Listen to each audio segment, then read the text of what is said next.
is the General Dynamics F-16 Fighting Falcon, and by any definition, it's a most remarkable aircraft.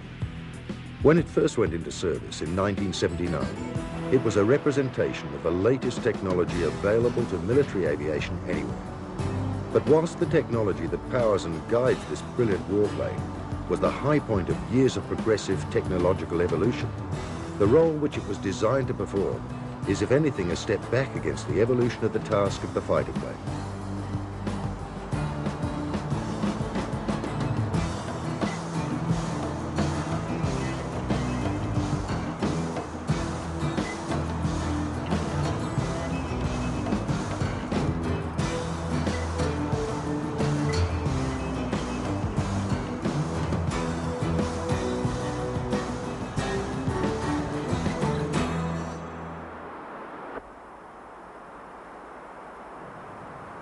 In fact, the pilot that flies this F-16 has less in common with most of his modern-day counterparts than he does with this man. Because both fly aircraft that excel in a dogfighting combat between two fighter aircraft, yet both planes are capable of a ground attack role.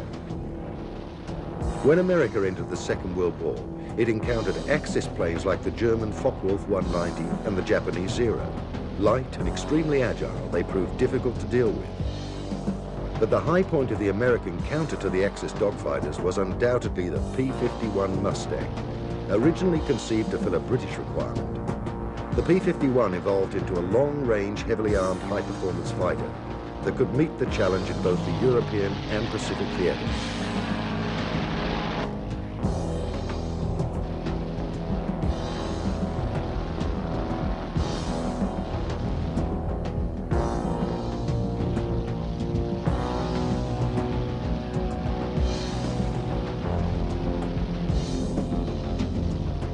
Later versions with their bubble canopy providing excellent vision ruled the air over Japan, and whilst never quite as agile as the far lighter Zero, the Mustang's combination of speed, firepower, and sufficient agility in the hands of the American stick and rudder man was conclusive.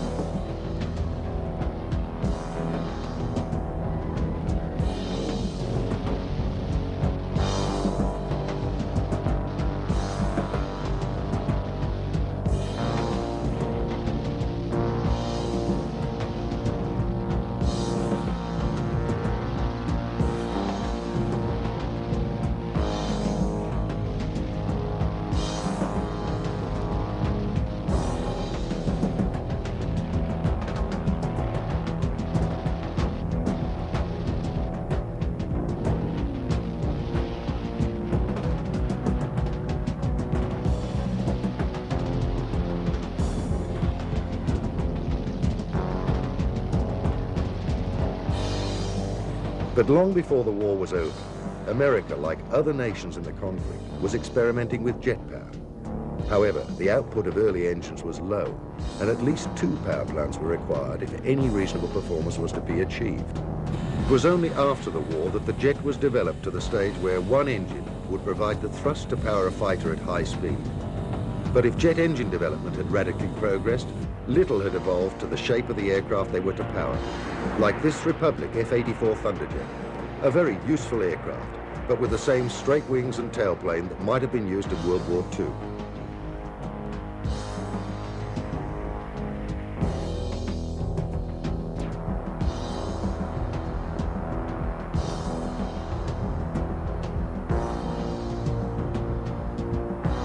The North American Aviation Company, which also designed the Mustang, did, on the other hand, offer a new silhouette.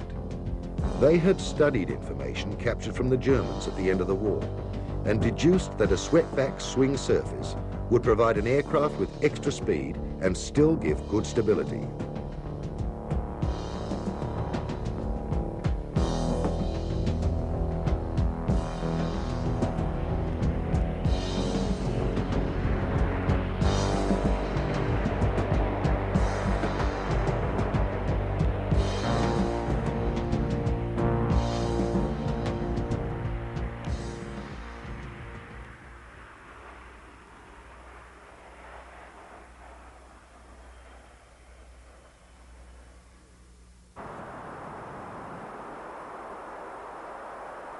Problems were incurred at low speed, But when these were tackled successfully, the F-86 proved to be an excellent aircraft with high-speed maneuverability and firepower. It provided a worthy successor to the P-51, and this development most timely. For America did not have a monopoly on the swept wing. Russia had, like the US, produced straight-wing jets early after the war. But like the US, they had also gained data from captured German designs, which they quickly used in the early swept-wing fighters.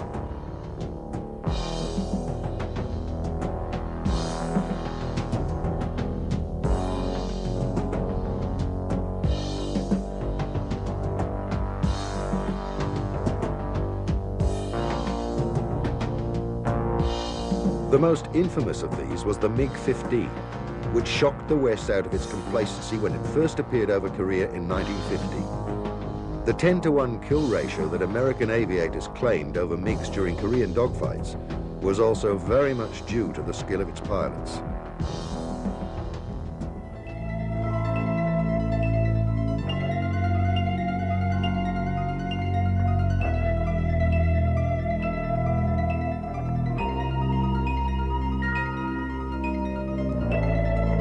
This combination of man and machine had saved the day, but time for the dogfighter was about to run out.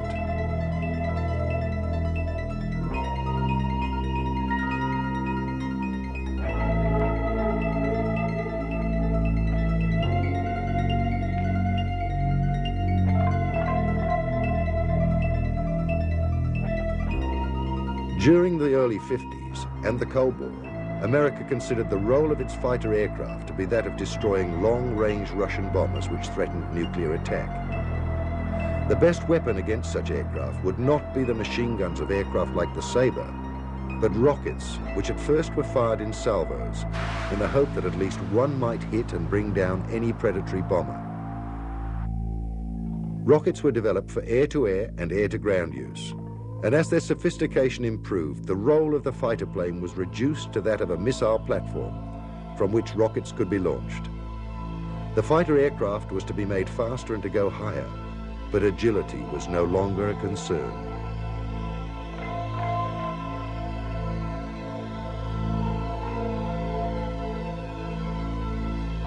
By the middle 60s, the US was committing air power to the Southeast Asian conflict.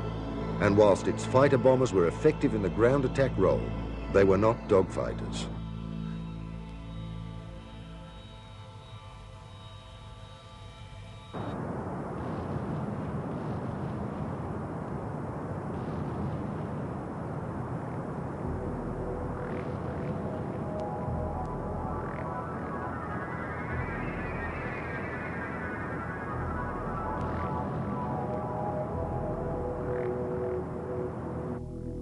When North Vietnamese MiGs appeared, the faster and more sophisticated American fighter bombers just were not agile enough to bring down MiGs, which were only a slight improvement over those used 15 years earlier in Korea. Another complicating factor was that the rules of engagement over Vietnam required US pilots to see and closely identify their targets before weapon release. This meant that the tactics of long-range missile attacks against Russian bombers previously developed were useless. The Air Force's answer, or as much of one as there was to be, came from the United States Navy.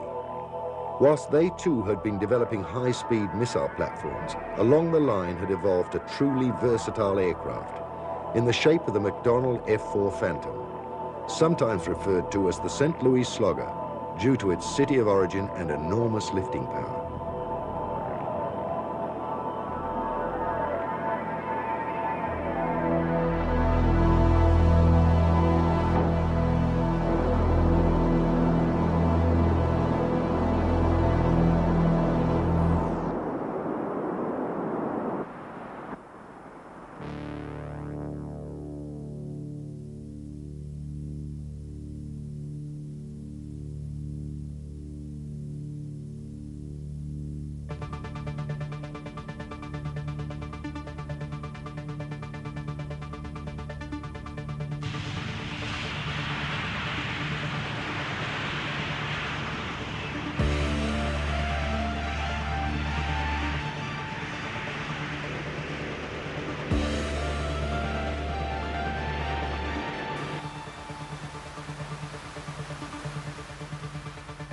This aircraft was never a true dogfighter, but its very high speed, together with a degree of maneuverability, was in some ways an answer to the MiG problem.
By the late 60s, both the US Navy and the Air Force had begun separate programs to fill the vacuum created by the lack of a highly agile dogfighter. The Navy adopted a sophisticated but expensive approach in developing an aircraft that could successfully perform two different types of mission. The Grumman F-14 Tomcat still retained a crew of two, but had variable swept wings which could be adjusted to suit the type of mission it was required to perform. With the wings swept back in a delta configuration, it was able to reach very high speeds and climb rapidly. With the wings set forward, it could achieve greater agility and, despite its considerable size, outmaneuvered much smaller aircraft.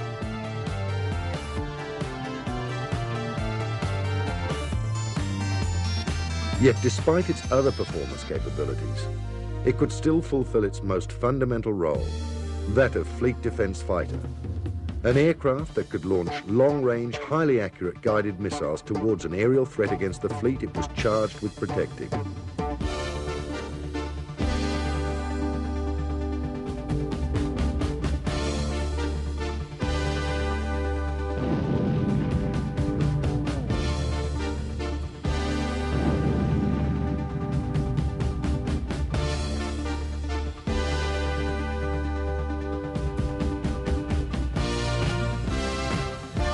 The Air Force, having a less diverse mission requirement, looked towards the fixed wing design offered by McDonnell Douglas in the F-15 Eagle.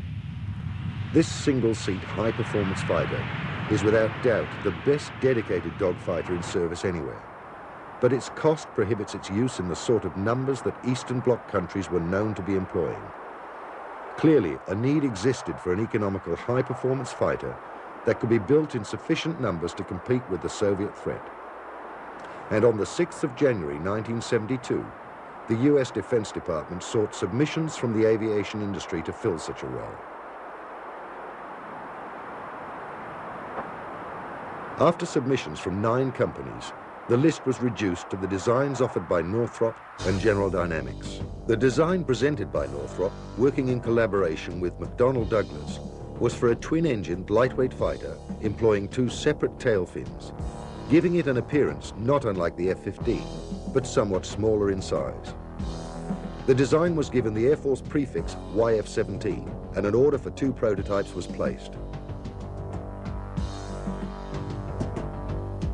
The General Dynamics concept employed a single-engine design of the same type used in the twin-engine F-15 Eagle, thus offering the Air Force commonality of spare parts.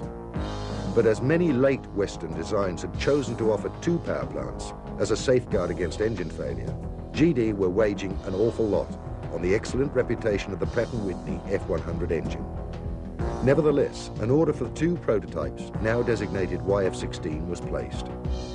Completed in January '74, the first YF-16 was transported to Edwards Air Force Base, where on the 2nd of February, it commenced its first official flight, and a series of extensive tests in preparation for comparison with its competitor, the YF-17.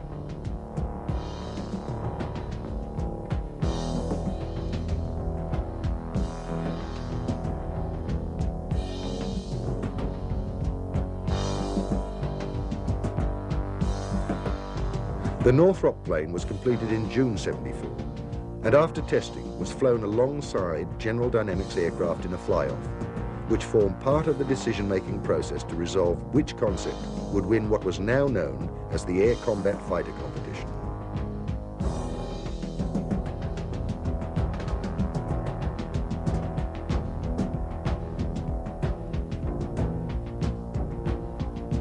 In the event, it was the overall performance of the F-16 prototypes that impressed the Defense Department the most. On the 9th of April 1975, a pre-production order of 15 aircraft was placed, with the prospect of 650 aircraft to be purchased over 5 years. But it can never be said that the Northrop design was anything other than excellent. And after it was declined, McDonnell Douglas, the co-designers, continued its development until it evolved into the F-18 Hornet, now in service with the US Navy.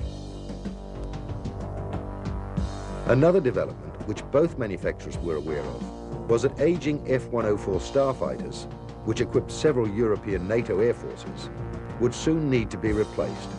And a substantial sale from this area as well would be the fighter deal of the century.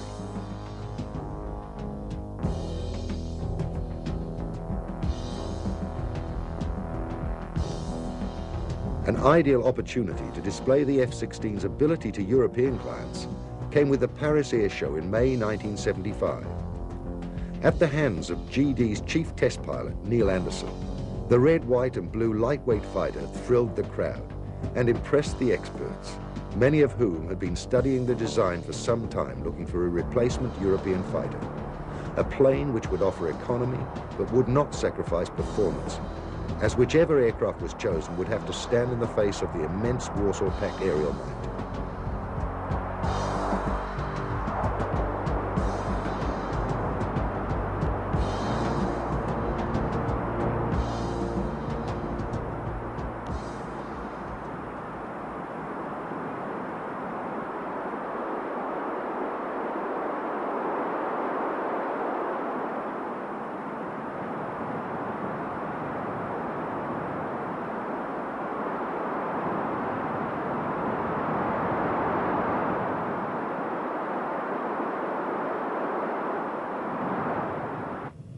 Despite the airshow performance, it's probable that 4 NATO air forces had already made up their minds about the F-16's suitability for Europe.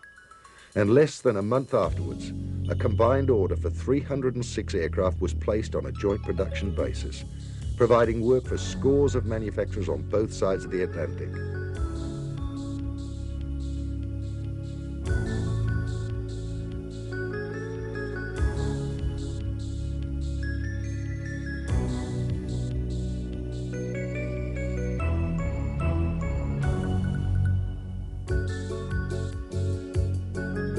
With substantial orders on hand, GD's Fort Worth plant went into top gear.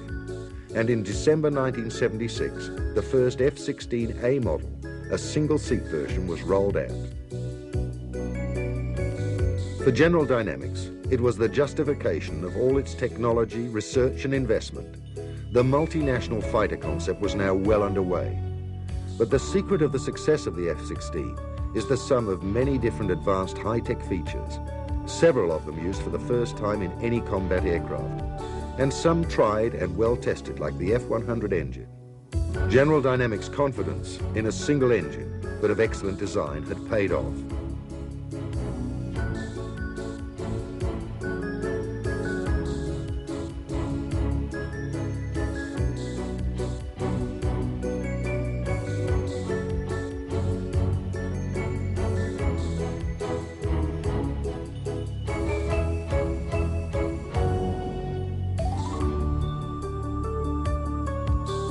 New and untried previously was a provision made to reduce the stress forces on pilots as their F-16s maneuvered.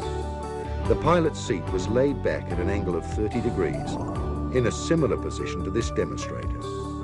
The effect is not only to reduce stress and fatigue, but it has often been said that it leaves pilots with the feeling that they are actually part of their aircraft. The cockpit layout was designed so that every piece of information is readily available.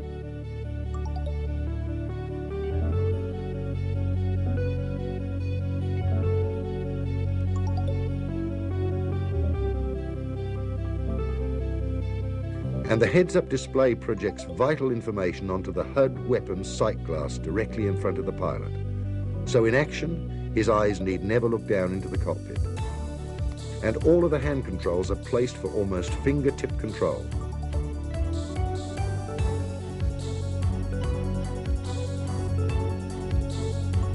The F-16 also employs advanced radar for search, weapons control and guidance.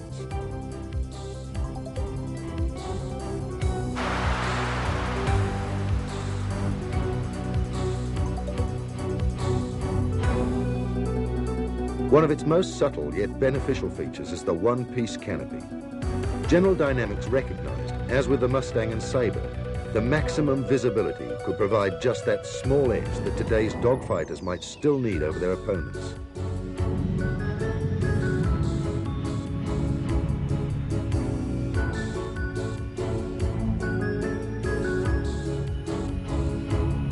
The four-body strake and the blending of the wing to the main fuselage, another major advance, provides added lift and greater lateral control.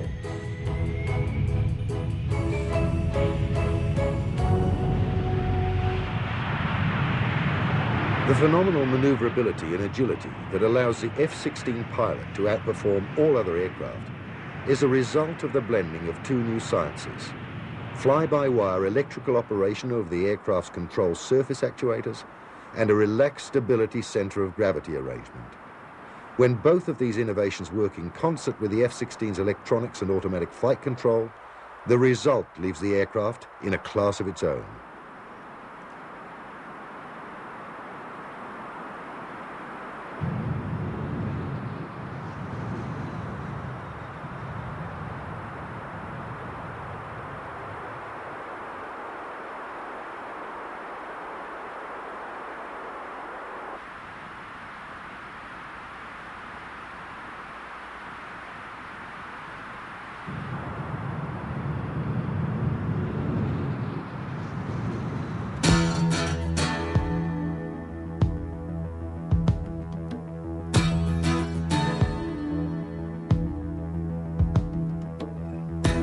High turnaround speed is essential for any modern-day fighter.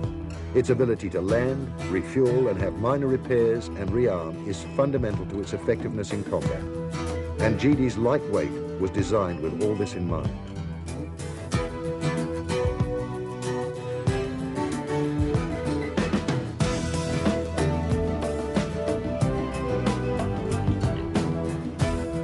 And mindful of the dogfight mission, it was equipped with an M61 cannon, as well as missilery and an almost staggering array of potential weapon loads.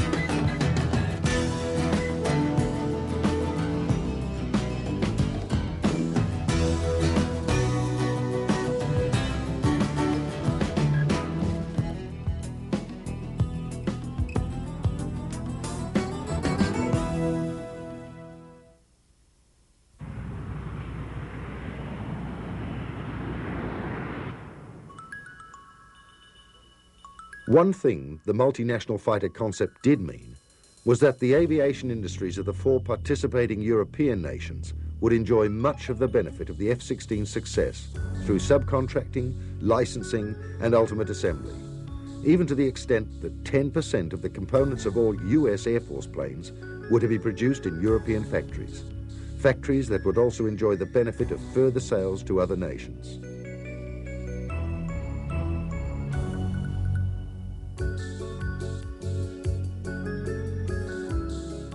But the first and major assembly line was to be General Dynamics plant at Fort Worth in Texas.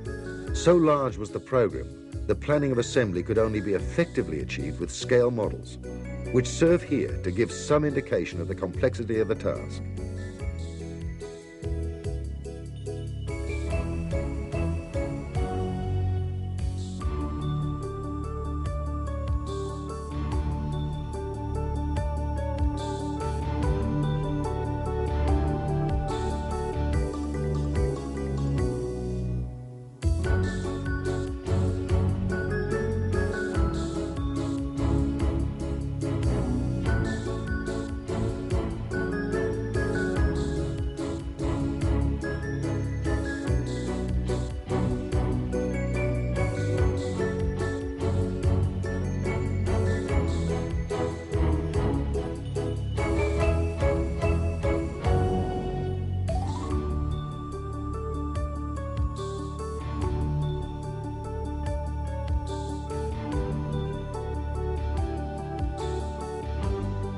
As production and assembly got underway at Fort Worth, manufacture of components allocated for European construction also got underway.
By August 1978, the first full production F-16 was rolling off the Fort Worth line and undergoing pre-acceptance trials.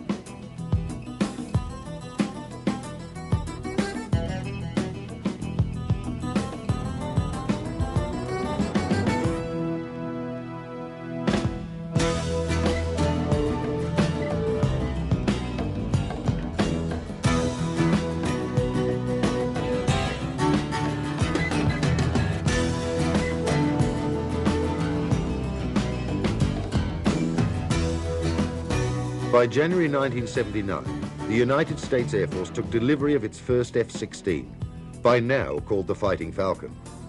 Within weeks, other NATO air forces were receiving their own planes.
Interest for the F-16 had been coming from other countries, including Iran, who ordered 160 in 1979. But due to the change in power in that country, the order was cancelled by the United States.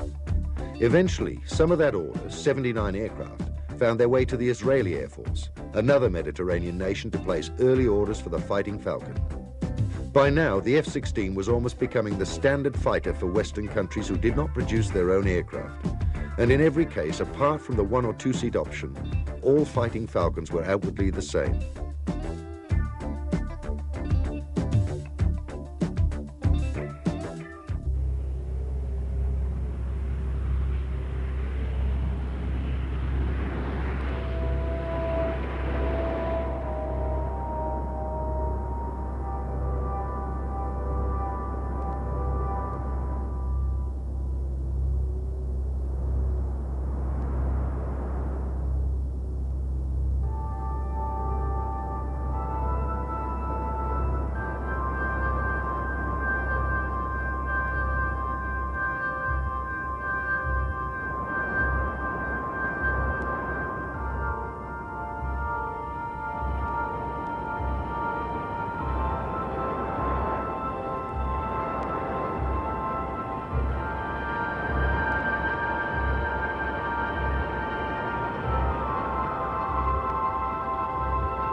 There were, however, 2 exceptions, which although never went into production, did valuable research work and demonstrated yet again how versatile the F-16 actually is. Following on from other tests, the Advanced Fighter Technology Integration, or AFTI modification, to a standard F-16 can be seen protruding from the lower portion of the jet intake of this aircraft, like 2 large fins almost touching the runway.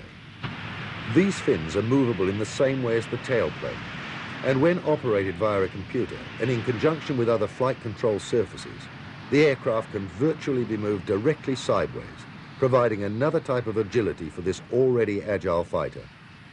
But the concept was purely experimental and is not likely to go into production, although the information gained will almost certainly be useful in later generations of fighter aircraft.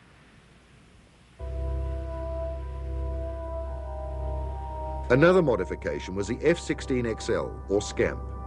This design features a cranked arrow delta wing instead of the conventional wing and tailplane layout. The concept would allow greater carrying capacity and range, but most novel of all, although the idea is only experimental, if it was adopted, it could be possible to upgrade standard F-16s as the basic fuselage remains unaltered.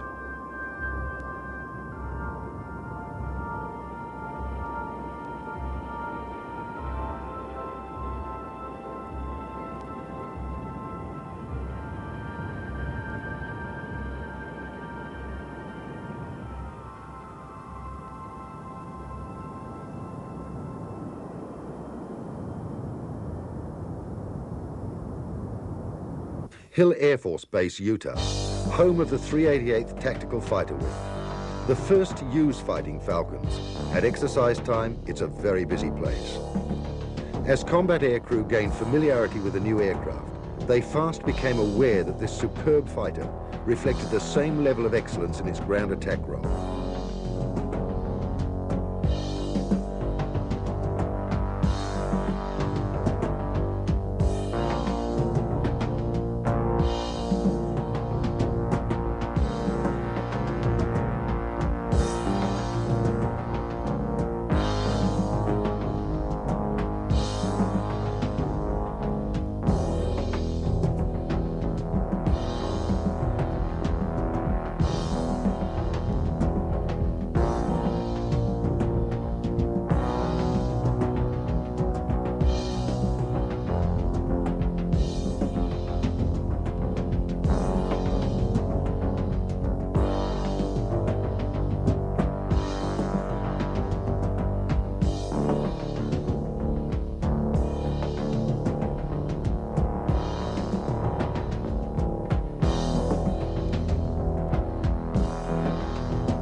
So it was perhaps not surprising when it was chosen to represent TAC at the 1981 tactical bombing competition at Lossiemouth in Scotland. The competition was to focus on the ground attack capabilities of two types of aircraft provided from the British and two from the US. The British state-of-the-art ground attack aircraft at the time was the BAC Jaguar, seen here receiving moral support from the British service personnel.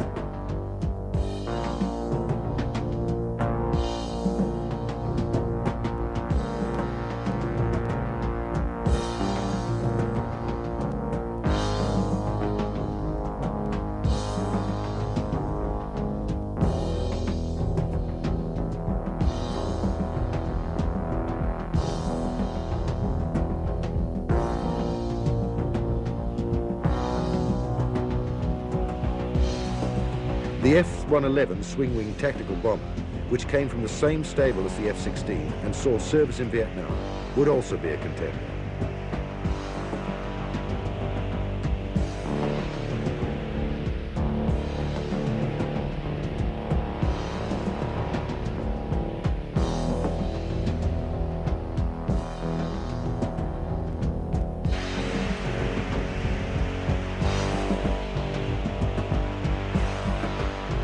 As with the British twin-engine Buccaneer, a veteran of many years of useful service as a naval attack bomber, but now employed by the Royal Air Force, all three planes had proven performance records.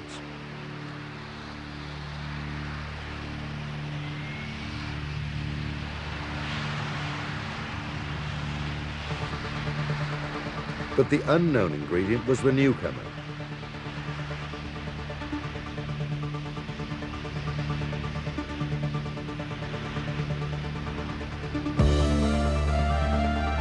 The F-16, a fighter aircraft, was to win the accuracy competition even against the dedicated ground attack Jaguar.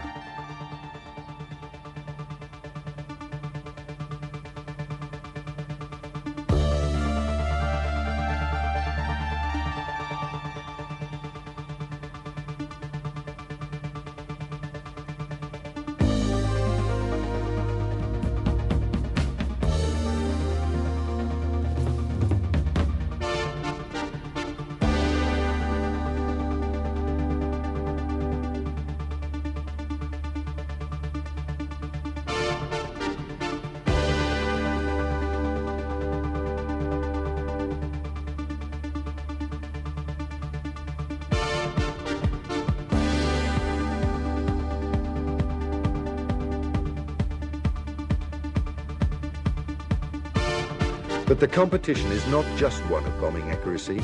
It involves all aspects of combat readiness and effectiveness: navigation, aircraft turnaround, pilot skills, and tactics. In all aspects, the F-16 team was to acquit itself with breathtaking effectiveness.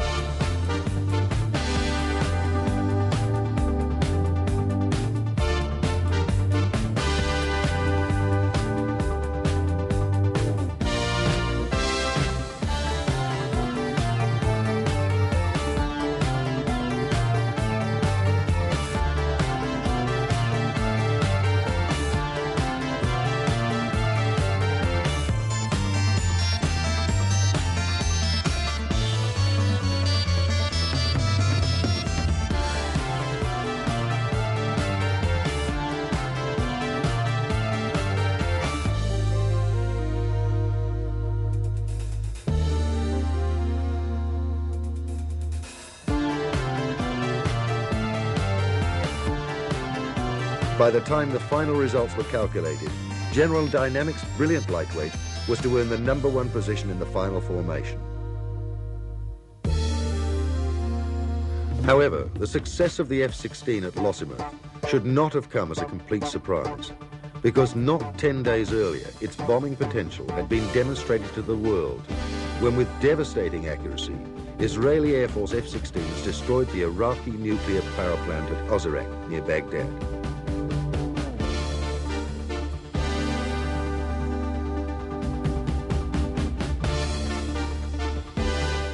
The mission objective was for Israeli aircraft based in the Sinai to fly 650 miles across enemy country and destroy the nuclear plant, only days before it became operational, depriving the Iraqis of the ability to produce atomic weapons. The most direct route would ordinarily have been the obvious choice, but Israel is a nation surrounded by its enemies, and Arab radar stations, especially near the Jordanian border, would detect aircraft approaching from the west.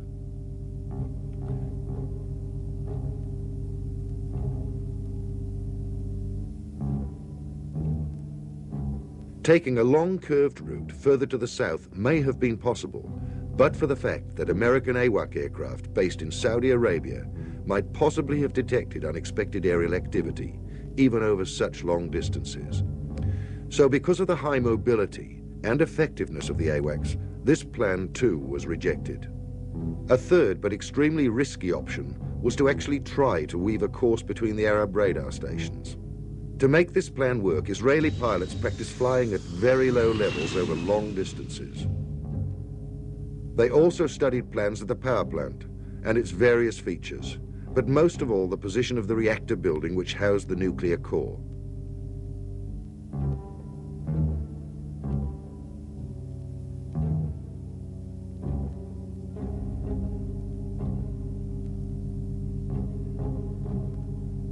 Ever since the raid took place, a question has remained about the type of weapon that the IAF used. Because when they did strike, it was with such accuracy that some observers believed they used laser-guided bombs, similar to this type developed by the United States. You can see here from this test how the bomb constantly adjusts itself in flight until it finds its target. Israel is thought to have developed its own guided bombs, but it still insists to this day it only used conventional 2,000-pound iron bombs, and that the incredible precision is due to the F-16 and the constant training of their pilots. Late in the afternoon of the raid, 6 Israeli F-15 Eagles, acting as fighter escort for 8 F-16s chosen for the raid, took to the air over Sinai. Flying low, they skirted the southern tip of Jordan, keeping total radio silence, and relying entirely upon their training and sheer courage as they flew at hilltop altitude. It has been suggested that at one point the mission was actually challenged by Arab ground control, and that by speaking in Arabic, an Israeli pilot convinced the radar operator that this was actually a Jordanian training flight.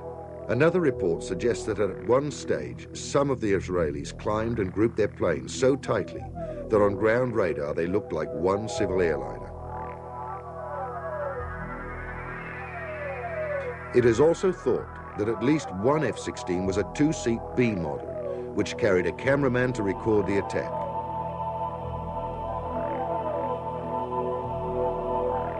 After 80 minutes in the air, the force approached its target and prepared to strike.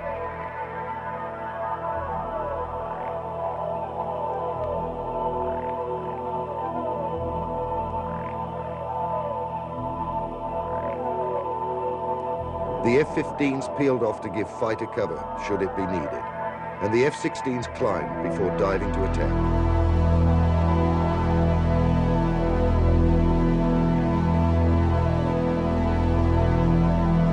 The first plane's bombs found their mark, and the others followed. And in less than 2 minutes, Israeli pilots were to see the complete destruction of their target before taking the direct course back to their base.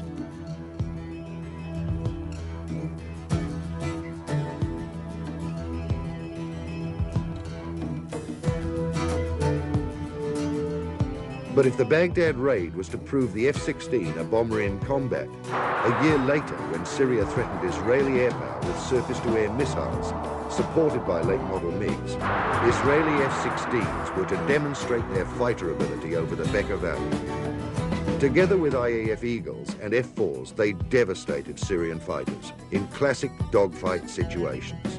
One-on-one, Syrian MiGs were simply no match for Israeli F-16s.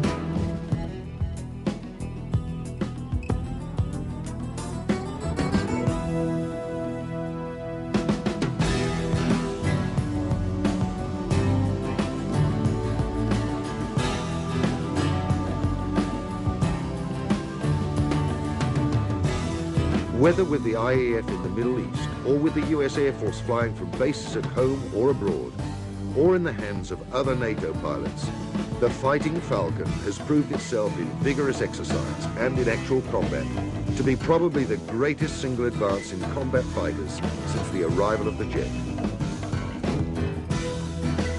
This gun camera footage symbolizes all that the Fighting Falcon really stands for. An aircraft reverting back to the best traditions of the Mustang and the Sabre.